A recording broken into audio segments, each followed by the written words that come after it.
Anak-anak, kita ketemu lagi dalam pembelajaran sosiologi. Kali ini kita akan membahas tentang diferensiasi sosial. Apa itu diferensiasi sosial? Diferensiasi sosial atau social differentiation adalah perbedaan anggota masyarakat secara horizontal. Jadi di sini tidak bertingkat. Hal ini menunjukkan bahwa perbedaan anggota masyarakat secara horizontal berarti menunjukkan sebuah keragaman yang ada di dalam masyarakat. Misalnya masyarakat Indonesia yang majemuk, terdiri dari berbagai suku, agama, ras, bahasa, kebudayaan, dan sebagainya. Masyarakat Indonesia yang majemuk merupakan fakta sosial bahwa dalam realitanya masyarakat itu terbagi-bagi atas beberapa golongan.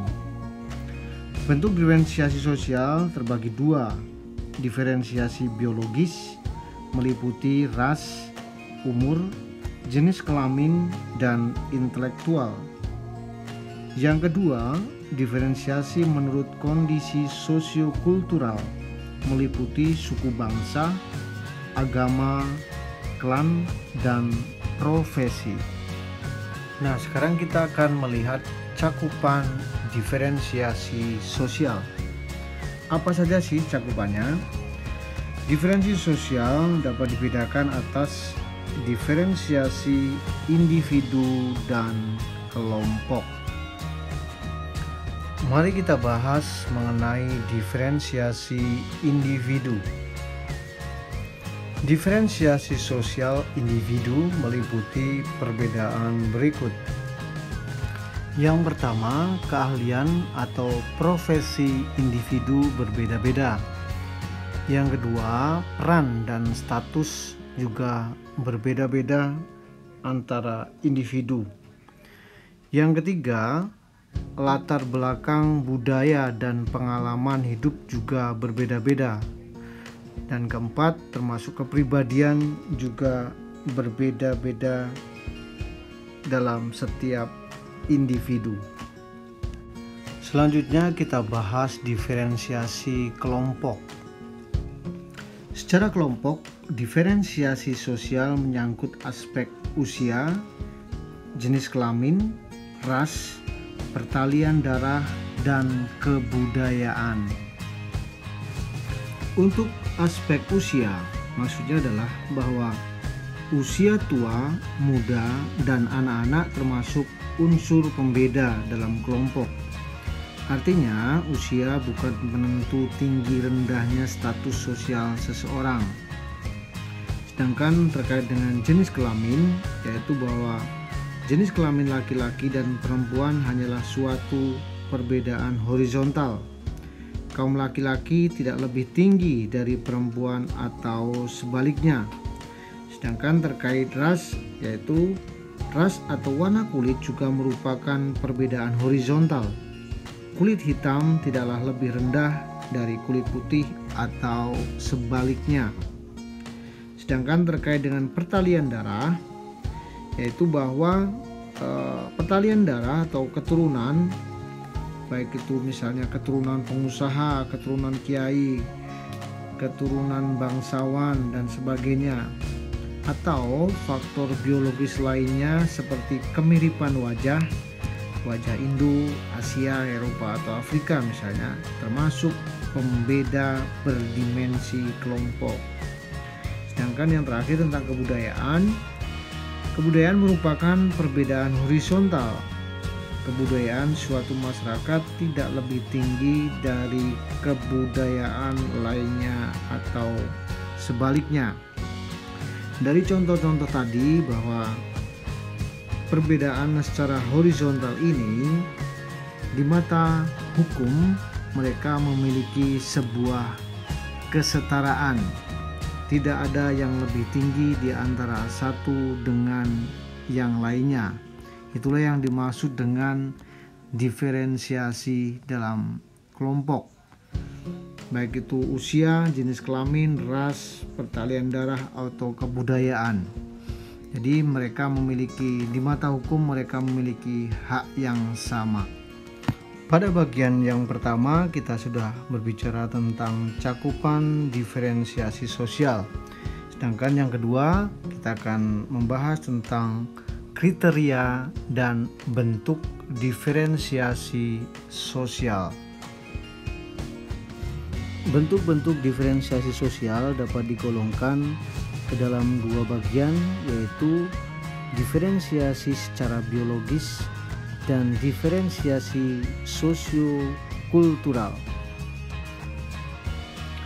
Diferensiasi secara biologis terdiri dari diferensiasi ras, diferensiasi umur, diferensiasi jenis kelamin, dan diferensiasi intelektual. Ras adalah kelompok manusia yang secara turun-temurun memiliki kesamaan ciri-ciri fisik dan berbeda dengan kelompok lainnya, yang termasuk dalam ciri-ciri fisik misalnya warna kulit, bentuk dan warna rambut, serta bentuk mata dan warna bola mata. Sedangkan untuk diferensiasi umur berarti berdasarkan usia. Secara biologis terdapat kelompok orang tua, pemuda, remaja, dan anak-anak. Adanya perbedaan usia menyebabkan adanya perbedaan hak dan kewajiban. Sedangkan jenis kelamin dan gender, yaitu perbedaan antara laki-laki dan perempuan, merupakan perbedaan biologis secara horizontal, tidak menunjukkan adanya tingkat sosial. Jadi secara biologis laki-laki tidak lebih tinggi daripada perempuan.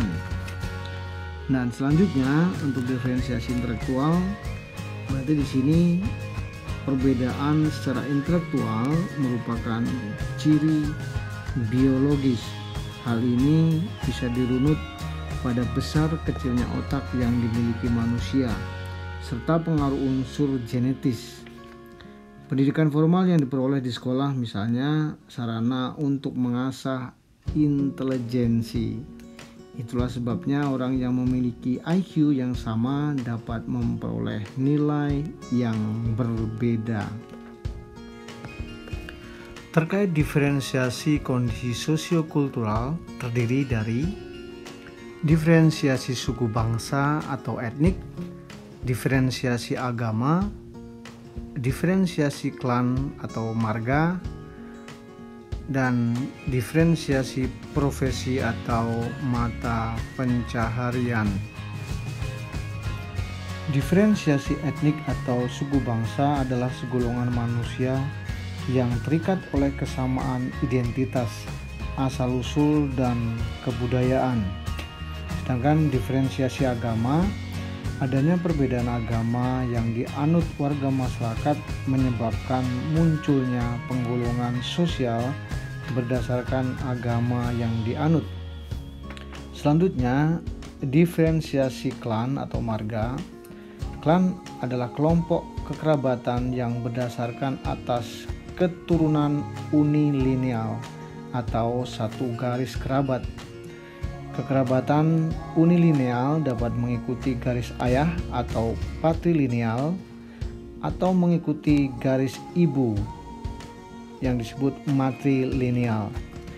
Kekerabatan patrilineal antara lain diikuti oleh masyarakat Batak, sedangkan kekerabatan matrilineal antara lain diikuti oleh masyarakat Minangkabau. Selanjutnya, diferensiasi profesi. Diferensiasi profesi merupakan perbedaan sosial yang terjadi di masyarakat. Pendidikan atau kepandaian sering terkait dengan profesi yang dijalani seseorang. Orang yang menjadi tentara misalnya tentu terlebih dahulu mendapat pendidikan kemiliteran. Begitupun profesi guru. Sebelumnya tentu telah mendapatkan pendidikan guru dan lain sebagainya. Dalam hal ini terkait dengan profesi, tidak ada yang lebih tinggi antara satu profesi dengan profesi yang lainnya. Yang membedakan adalah tentang kemampuan yang dimiliki atau skill yang dimiliki oleh masing-masing profesi. Untuk mengakhiri penjelasan tentang diferensiasi sosial, saya akan mengulang kembali. Apa itu diferensiasi sosial? Jadi, diferensiasi sosial adalah perbedaan anggota masyarakat secara horizontal atau tidak bertingkat yang menunjukkan keragaman masyarakat. Tidak bertingkat artinya bahwa kelompok-kelompok di dalam masyarakat yang majemuk ini yang terdiri dari berbagai suku, agama, ras, bahasa, kebudayaan, dan sebagainya, mereka tidak lebih tinggi antara yang satu dengan yang lainnya. Dalam hal ini, kelompok-kelompok ini memiliki kedudukan dan hak yang sama atau sejajar sebagai warga negara di hadapan hukum. Demikian penjelasan tentang diferensiasi sosial. Kita ketemu lagi dalam pembahasan berikutnya.